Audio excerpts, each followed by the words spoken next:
अगर किसी व्यक्ति को दवा रिएक्शन कर जाए या किसी इंजेक्शन से रिएक्शन हो जाए तो आप क्या करेंगे? देखिए, किसी के साथ हो सकता है, ऐसा नहीं है कि आपके साथ नहीं हो सकता है और हमारे साथ हो सकता है।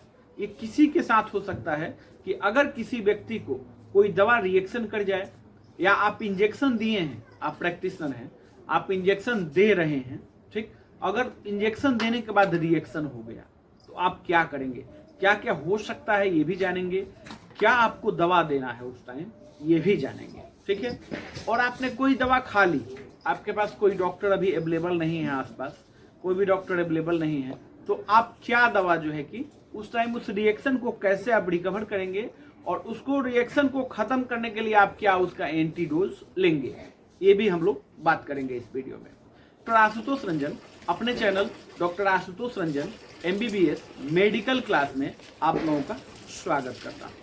आज का टॉपिक तो आप लोग समझ चुके हैं, अब हम कमिंग टू द पॉइंट, हम लोग समझते हैं कैसे दवा रिएक्शन हो जाती है, क्या गलतियां आप करते हैं। सबसे पहले तो उन गलतियों को जो है सुधारना जरूरी है ना, रिएक्शन ही ना करें, कर गया तो भी दवा बताऊंगा मैं आगे। अब देखिए लोग गलती क्या करते हैं दवा खाते समय गलती लोग क्या करते हैं। सबसे पहली गलती क्या है दवा खाते समय लोगों की, एक ही बार में 5, 7, 8 तरह की गोलियां जो हैं, 2, 4, 5 तरह की गोलियां एक ही बार में हाथ में डाली और खा लिया, तो दवा रिएक्शन करने की पॉसिबिलिटी ज्यादा हो जाती है। तब दवा रिएक्शन करने की पॉसिबिलिटी ज्यादा हो जाएगी, क्योंकि अलग अलग ग्रुप की मेडिसिन है, तो हो सकता है कि दोनों अगर साथ में कोई केमिकल रिएक्शन हो गया उसका, तो फिर रिएक्शन होगा ही होगा। तो इसलिए दवा जब भी खाएं आप तो अलग अलग करके खाएं। जैसे आपको बताया गया है, अगर प्रिस्क्रिप्शन में आपके लिखा हुआ है after 30 minute, after 5 minute, 10 minute, अगर नहीं भी लिखा हुआ है तो एक साथ दवा नहीं खानी चाहिए सर। देखिए, PPI जितनी मेडिसिन होती है ना, गैस की दवा जितनी होती है, उनको खाली पेट खाना चाहिए। बट किसी वीडियो में हम लोग इसके बारे में भी बात करेंगे कि गैस की दवा ऐसी भी होती है जो खाना खाने के बाद भी खानी चाहिए। 2 तरह की गैस की दवा होती है, बात करेंगे हम लोग अलग। अभी तो ज्यादातर 99% जो है केस में यही, जितना भी DSR लगा हुआ मिल रहा हो आपको दवा, DSR जिसमें लिखा हुआ पेंटोप DSR, रेबेलकम DSR, रेबिकाइंड DSR, वो सबको खाली पेट आपको खाना चाहिए, ठीक है। ये हम लोगों ने शॉर्ट में समझ लिया, इसके लिए डिटेल वीडियो हम बनाएंगे, उसमें बात करेंगे हम लोग। तो अभी हम लोग क्या समझ रहे थे कि दवा को कभी भी एक साथ नहीं खाना चाहिए, दवा को अलग अलग करके खाइए, 5 मिनट, 10 मिनट, 15 मिनट के गैप दे करके खाइए, और प्रिस्क्रिप्शन को ध्यान से पढ़िए। अगर प्रिस्क्रिप्शन में 30 मिनट लिखा हुआ है तो 30 मिनट बाद ही खाइए। ऐसे दवा खाने का तरीका है, ठीक है। अब मान के चलिए इंजेक्शन, अब इंजेक्शन के बारे में बात करें तो इंजेक्शन अगर आपने किसी पेशेंट को दिया है, ठीक है, और रिएक्शन कर गया, तो देखिए बहुत ऐसे इंजेक्शन हैं जिसको आपको देने से पहले क्या है कि एंटीबायोटिक इंजेक्शन जितने भी होते हैं उनका AST टेस्ट आपको करना चाहिए, निश्चित ही करना चाहिए।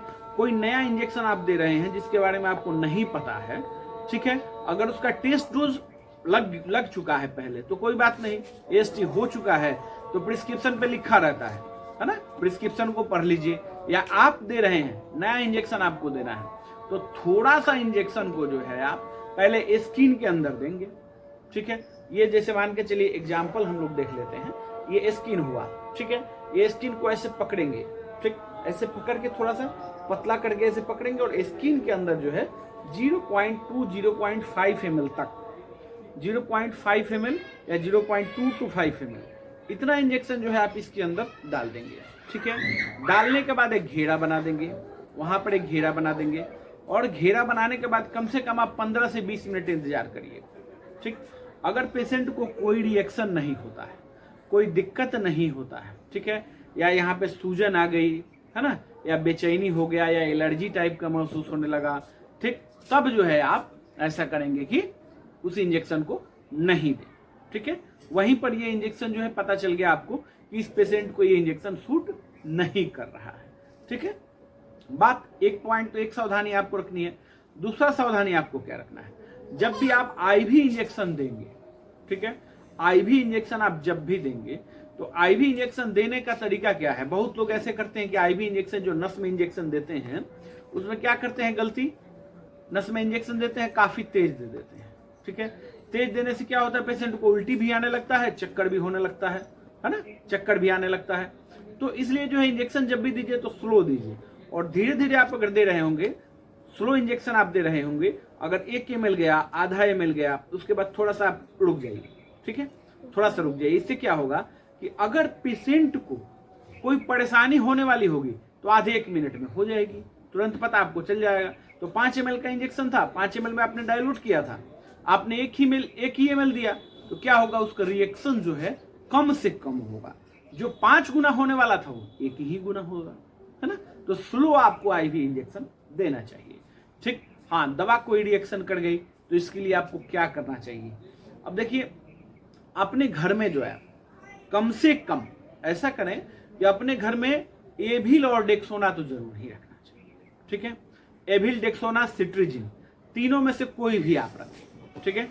एविल, डेक्सोना और सिट्रीजिन तीनों में से कोई भी आपको जरूर ही रखना चाहिए अपने घर में, ठीक है।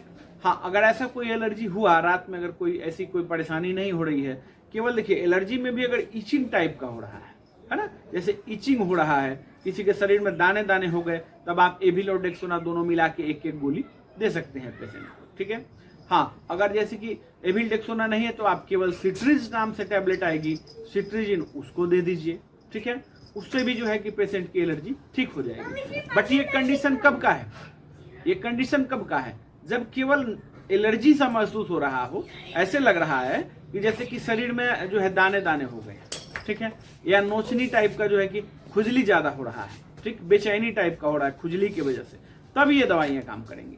नहीं तो इसके बाद क्या करना है कि आपको जो है कि आसपास के जो भी डॉक्टर हैं उनसे संपर्क करें, या आसपास जो रेफर आप करें, आसपास का जो भी आपका नियरेस्ट हॉस्पिटल है वहां पर आप जरूर जाएं, ठीक है। उसके बाद का कॉम्प्लिकेशन आपको हो रहा है तब। अब देखिए, इंजेक्शन देने के बाद क्या क्या कॉम्प्लिकेशन होता है। इंजेक्शन देने के बाद कॉम्प्लिकेशन क्या क्या होता है, किसी पेशेंट के साथ ये होता है कि कोई पेशेंट जो है बेहोशी की स्थिति में आ जाता है, ठीक है, हाई बीपी हो जाता है, ठीक है। किसी पेशेंट का जो है लो बीपी हो जाता है, ठीक, कोई ज्यादा घबरा जाता है, ठीक है। तो जैसे मान के चलिए कि आपने कोई इंजेक्शन दिया हुआ है, तो सबसे पहला आप इंजेक्शन क्या देंगे उनको, एविल और डेक्सोना देंगे। तो एविल डेक्सोना किसको देंगे आप, जिस पेशेंट का बीपी हाई नहीं हुआ है उसको आप डेक्सोना देंगे, ठीक है। जिस पेशेंट का बीपी हाई नहीं है उसको एविल और डेक्सोना दोनों मिलाकर आप साथ में दे सकते हैं, ठीक है। ये पॉइंट हो गया।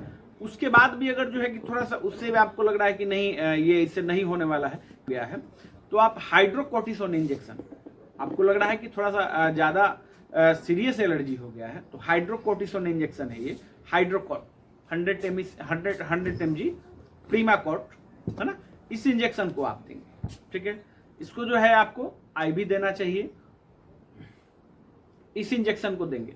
इसमें लिखा रहता है आईएम और आईवी, जो लिखा था कि आईएम और आईवी अगर लिखा हुआ है तो आप देख लीजिए, सबसे पहले आपको ये कोई भी इंजेक्शन देने से पहले इस पर चेक करना चाहिए कि आईएम देना है या आईवी देना है, ठीक है, ये आप समझ गए।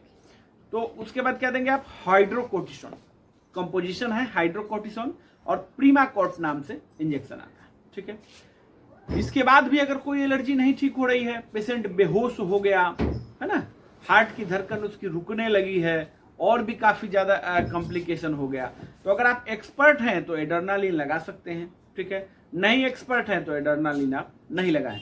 और मैंने अपना एक वीडियो बनाया हुआ है एड्रेनालिन के ऊपर, उसमें टोटल डिटेल है ना, उसको आप देख लीजिएगा, उसमें आप समझ जाइएगा कैसे कैसे एड्रेनालिन आपको देना है। चलिए फ्रेंड्स, एक छोटा सा इंफॉर्मेशन आप लोगों के लिए है, मैंने अपना एक पीडीएफ बुक और वीडियो लेक्चर का कोर्स लॉन्च किया हुआ है, जिसका प्राइस हमने रखा है 501। उसमें आपको मिलेगा क्या, मेरा अपना लिखा हुआ फॉर्मूला, जो भी हमने लिखा है एकदम सर्टिफाइड फॉर्मूला लिखा है, 99% पेशेंट तो जरूर ठीक होते हैं मेरे फॉर्मूले से, है ना। और वीडियो लेक्चर आपको हर एक 10 दिन में मिलता रहेगा। पे कितने बार करना है, एक ही बार आपको 501 पे करना है। जनरल टॉपिक जितने भी हैं इसमें सब कवर किए जाएंगे। अगर आप इंटरेस्टेड हैं तो मेरे इस नंबर पे जो है आप, व्हाट्सअप नंबर ये दिख रहा है मेरा, इस पर आप बुक लिख के मैसेज करेंगे, ओनली बुक लिख के, ठीक है। बुक लिख के मैसेज करेंगे और रिप्लाई का इंतजार करेंगे, क्योंकि जो पहले से देखिए रोज जो है 1000-1500 मैसेज हमारे पास आते हैं। तो स्टाफ तो है मेरे, मैनेज तो कर ही रहे हैं, बट रिप्लाई में थोड़ा सा लेट हो सकता है। ऐसे घबराना नहीं है कि आपके साथ कोई फ्रॉड हो गया है ना, ऐसा कुछ नहीं है। 8 घंटे तक रिप्लाई में लेट हो सकता है, बट यह है कि बुक आपको मिलेगा जरूर, रिप्लाई आपको मिलेगा जरूर। थोड़ा सा देर हो सकता है पर रिप्लाई आपको जरूर ही मिलेगा। चलिए फ्रेंड्स, वीडियो अच्छा लगा हो लाइक करना है, शेयर करना है, कमेंट करना है, और न्यू व्यूअर है मेरे आप तो सब्सक्राइब जरूर ही करना है। इससे भी बेहतर हेल्थ टॉपिक्स मेरे चैनल पर डले हुए हैं, उसको देखिए और लाभ उठाइए। धन्यवाद।